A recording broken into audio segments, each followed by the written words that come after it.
नमस्कार दोस्तों, welcome back to your own channel wealth saga. IRFC के आईपीओ से रिलेटेड जितने भी क्वेश्चन आपके दिमाग में चल रहे हैं उन सभी क्वेश्चन का आंसर इस वीडियो में मिलने वाला है। चाहे ये आईआरएफसी के बिजनेस फंडामेंटल को लेकर के हो, चाहे आईआरएफसी के लॉन्ग टर्म पर्सपेक्टिव को लेकर के हो, चाहे वो आईआरएफसी के लिस्टिंग गेन को लेकर के हो, सारे क्वेश्चन के आंसर इस इंपॉर्टेंट वीडियो में मिलेंगे। अच्छे से देखो, समझो।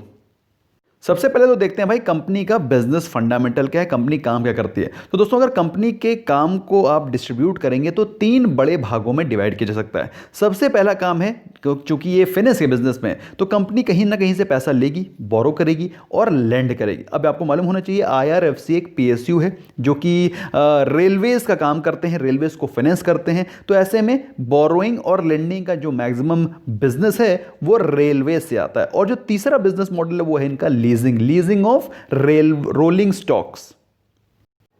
तो कंपनी का फाइनेंशियल लीजिंग मॉडल है to finance rolling stock assets. अब आपके दिमाग में क्वेश्चन चल रहा होगा ये रोलिंग स्टॉक एसेट्स क्या हैं। तो जो ट्रेन्स होती हैं, जो माल गाड़ी होती हैं, उनको बोलते हैं रोलिंग स्टॉक एसेट्स। तो वेरी सिंपल सी चीज़ है, जो रेलवेज का रोल कर रहा है, जो लोकोमोटिव एसेट्स हैं उनको आप बोलते हो रोलिंग स्टॉक एसेट्स। एंड उनका काम क्या है, finance leasing model of rolling stock assets, procurement for a lease period of 30 years. तो लंबी अवधि के लिए लोन प्रोवाइड करते हैं, फाइनेंस प्रोवाइड करते हैं। और किसको प्रोवाइड करते हैं? रेलवेज को। अब आपको ये जानकर के हैरानी होगी कि इंडिया में रेलवेज जैसी दिग्गज ऑर्गेनाइजेशन के 39.34% एक्सपेंडिचर को किसने फाइनेंस किया है? आईआरएफसी ने। तो आप समझ सकते हैं इंडियन रेलवेज का केपेक्स कितना बड़ा है। और उस कैपिटल एक्सपेंडिचर का अगर 40% आईआरएफसी फाइनेंस कर रहा है, so you can understand the kind of quantum of business IRFC is doing. अगर बात कर रहे हैं फाइनेंशियल ईयर 20 की, ये बात हो रही थी फाइनेंशियल ईयर 19 की। फाइनेंशियल ईयर 20 में कंपनी ने रेलवे के जितने एक्सपेंडिचर थे उसके 48.22% केपेक्स को फाइनेंस किया। तो आप समझ सकते हैं ऑलमोस्ट 50%, आधा एक्सपेंडिचर जो रेलवे कर रही है आईआरएफसी के द्वारा फाइनेंस किया जा रहा है। क्योंकि मैंने आपको बताया कि कोई भी जो इनके फाइनेंसिंग स्कीम होती है, फाइनेंशियल लीजिंग मॉडल है, वो 30 ईयर्स का लॉन्ग पीरियड का है। तो ऐसे में अगर कोई पैक्ट होता है, कोई डील होती है, तो वो लंबी अवधि के लिए होती है और लंबी अवधि के लिए कंपनी को बिजनेस फिच करती रहती है। अगर इसको डिस्ट्रीब्यूट करें कि कंपनी का जो एसेट अंडर मैनेजमेंट है, जो भी कंपनी का बिजनेस है, वो किस किस भागों में डिवाइड किया जा सकता है, तो 55.34% लीज रिसीवेबल्स हैं, primarily in relation to rolling stock assets. 2.25% of the loans to central public sector enterprise and 42.41% of advances against leasing of project assets. तो ये डिस्ट्रीब्यूशन है कंपनी का जो एसेट है उसको कहां कहां पर एम्प्लॉय कर रखा है, कहां कहां पर उन्होंने यूज किया है। अगर आप कंपनी के बिजनेस मॉडल को देखेंगे तो आप देख करके हैरान रह जाएंगे कि कंपनी का जो प्रॉफिट आफ्टर टैक्स है 2018 में 20,000 million, all values are in million, तो 20,000 मिलियन था 2018 के फाइनेंशियल ईयर में।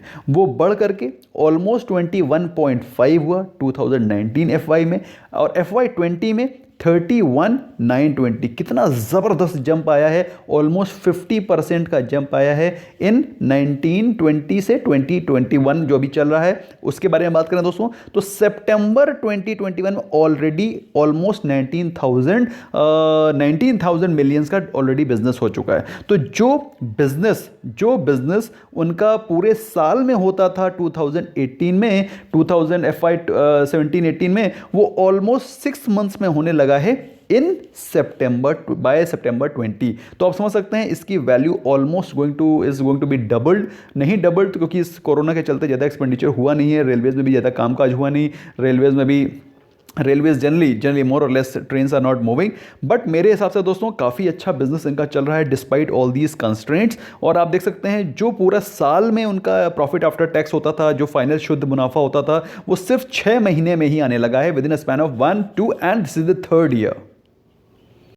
Same goes with revenue also. Revenue जो 92,000 मिलियंस का था इन 2018 फाइनेंशियल ईयर 2018, वो बढ़ करके ऑलमोस्ट 75,000 होने वाला है इन दिस 6 मंथ्स ओनली। तो कंपनी का रेवेन्यू, प्रॉफिट आफ्टर टैक्स जबरदस्त तरीके से बढ़ रहा है इन पास्ट 3 ईयर्स। अच्छा, चूंकि आपके दिमाग में एक क्वेश्चन ये चल रहा होगा कि कंपनी का काम है बिजनेस को फाइनेंसिंग का बिजनेस है, तो क्या कंपनीज के पास कुछ ऐसे एसेट्स हैं जो कि एनपी हैं?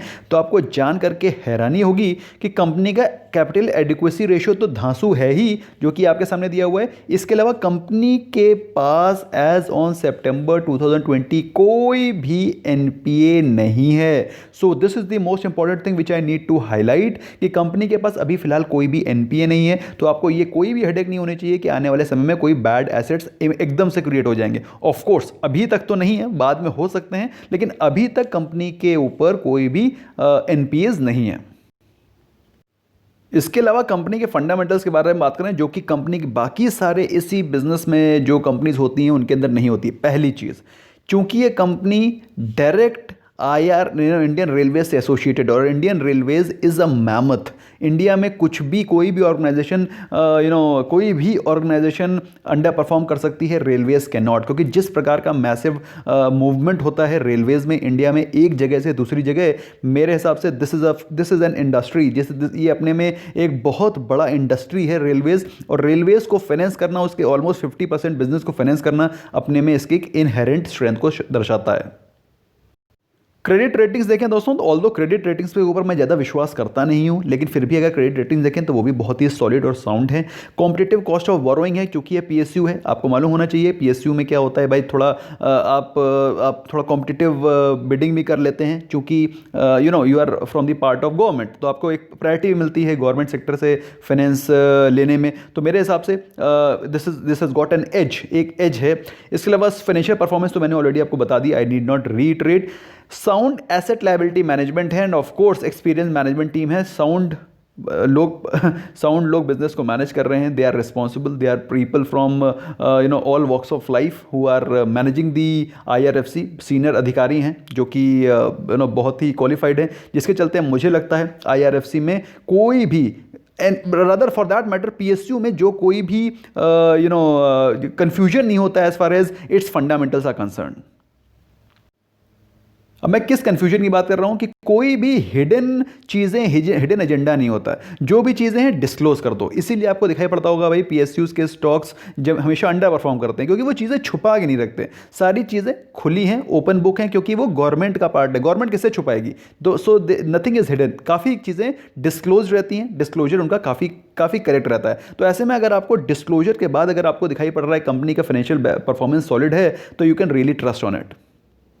तो ये तो फंडामेंटल्स के बारे में मैंने आपको कुछ चीज़ें बताई। अब जरा हम लोग बात करते हैं कंपनी के आईपीओ से रिलेटेड, उसके बाद मैं इससे कुछ कंपैरिजन भी करके दिखाऊंगा। फिलहाल क्विकली एक बार जरा आईपीओ की डिटेल्स में नजर डाल देते हैं। 25 to 26 रुपीज़ प्राइस बैंड रखा गया है, जो कि मेरे हिसाब से काफ़ी फेयरली वैल्यूड है, कोई भी ज़्यादा महंगा नहीं, और मुझे लगता है इसमें आपको अच्छे खासे लिस्टिंग गेन मिलने की उम्मीद है। बात करें अगर आईआरएफसी के टाइम टेबल्स की, तो ये ओपन होगा 18 जनवरी को, टुडे इज 14 जनवरी, 4 दिन बाद ये आईपीओ ओपन होगा, and the closure date will be 20, 18, 19, 20, 3 दिनों के लिए आईपीओ ओपन रहेगा।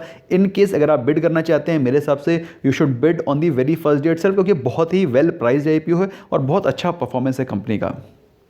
इफ़ यू आर लकी, तो मेरे हिसाब से दोस्तों अगर आप लकी होते हैं तो आपको you will be confirmed on the 21 जनवरी की आपको अलॉटमेंट हो गया है कि नहीं हो गया है, and listing will be on 29 जनवरी।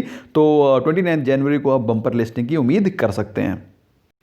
तो जैसा कि आपको मालूम है हमेशा एक लॉट अप्रॉक्सीमेटली 15,000 का होता है, तो एक लॉट में आपको 575 शेयर्स मिलेंगे, और एज अ रिटेल इन्वेस्टर आप मैक्सिमम 2 लाख रुपए इन्वेस्ट कर सकते हैं। तो 2 लाख रुपए में आपके पास 7475 शेयर्स आएंगे, और जो एक्चुअल लॉट की कॉस्ट होगी तो उसमें 13 लॉट्स आ सकेंगे, और 1,94,350 rupees will be charge out of your bank account. अगर आप करते हैं अप्लाई ज़रोधा से, तो फिर आपके पास, अगर आप ज़रोधा में अप्लाई करते हैं, तो दोस्तों a word of caution for you कि आप लोग कोशिश करें कि आप अपने बैंक की या फिर भीम यूपीआई से करें, ज़्यादा बेहतर है, क्योंकि गूगल की जो जीपे है, जीपे की यूपीआई आईडी में मैंडेट नहीं आता है। सो ये I wanted to caution you all. काफ़ी सारे लोग जीपे में प्रॉब्लम फेस कर चुके हैं, और जो लोगों ने फेस करी है they can let me know in the comment section, क्योंकि जीपे में जनरली मैंडेट नहीं आता है।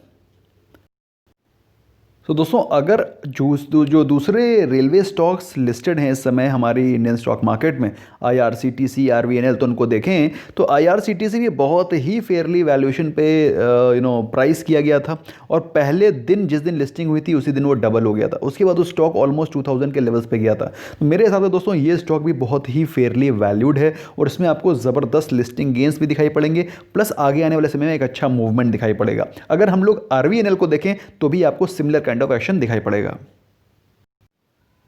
दोस्तों RVNL के स्टॉक में भी आप देख सकते हैं वो स्टॉक अप्रॉक्सीमेटली 20 रुपीज़ के आसपास लिस्ट हुआ था, और वो स्टॉक कुछ ही समय में it went almost two 28-29 rupees. Although उसके बाद गिरावट आई, कोविड के समय में इसमें अच्छी गिरावट थी, और अभी स्टॉक 31.25 पे चल रहा है। तो कहने का मतलब क्या है कि दोस्तों रेलवेज के स्टॉक में आपको निवेश करना और निवेश करके रखे रहना है, क्योंकि इनकी डिविडेंड यील्ड भी बड़ी ही शानदार होती है। फिर चाहे आप इरकॉन ले लें, चाहे राइट्स ले लें, सारे के सारे स्टॉक जितने भी रेलवेज़ के हैं जब लिस्ट होते हैं बहुत बम्पर रिटर्न मिलता है। मेरे हिसाब से दोस्तों इस स्टॉक में आपको डेफिनेटली अप्लाई करना चाहिए। At least I am going to apply for it, और मैं इसको डेफिनेटली अप्लाई करके होल्ड भी करूंगा। तो अगर आप इसमें अप्लाई करना चाहते हैं मेरी तरफ से you must go ahead, and this is going to give you some bumper returns in times to come. अब बात आती है ग्रे मार्केट प्रीमियम क्या चल रहा है दोस्तों। तो जैसा कि मैंने आपको बताया कि स्टॉक बिल्कुल फेयरली वैल्यूड है। अभी के समय अप्रॉक्सीमेटली 2 रुपये का GMP चल रहा है। तो 2 रुपये के GMP का मतलब है अप्रॉक्सीमेटली 10%। लेकिन मेरे हिसाब से दोस्तों इस स्टॉक में अगर आप निवेश करते हैं तो आगे आने वाले समय में इसके जिस हिसाब से इसका बिजनेस मॉडल है और जिस हिसाब से इसमें ग्रोथ हो रही है, प्रॉफिटेबिलिटी की हो चाहे रेवेन्यू की हो, दोस्तों मेरे हिसाब से ये स्टॉक यहाँ से एटलीस्ट 20 to 30% रिटर्न देने की क्षमता रखता है। At least according to me this should be well priced above 30-35 rupees. और अगर आप इसमें निवेश करते हैं मेरे हिसाब से it is going to give you bumper returns in times to come. तो लॉन्ग टर्म निवेश के लिए भी मेरे हिसाब से परफेक्ट स्टॉक है। So you can take your bet according to me, this is reasonably good IPO, you must definitely apply for it. बाकी मैं दोस्तों आपको आगे आने वाले सेशंस में definitely I will try to follow it up. बाकी इसके अलावा टेलीग्राम चैनल पर मैं आपको फॉलो करते रहूंगा। I will keep you updating on the latest happening on this IPO। Thank you so much for giving precious time. I hope you learn something new. Bye bye for now.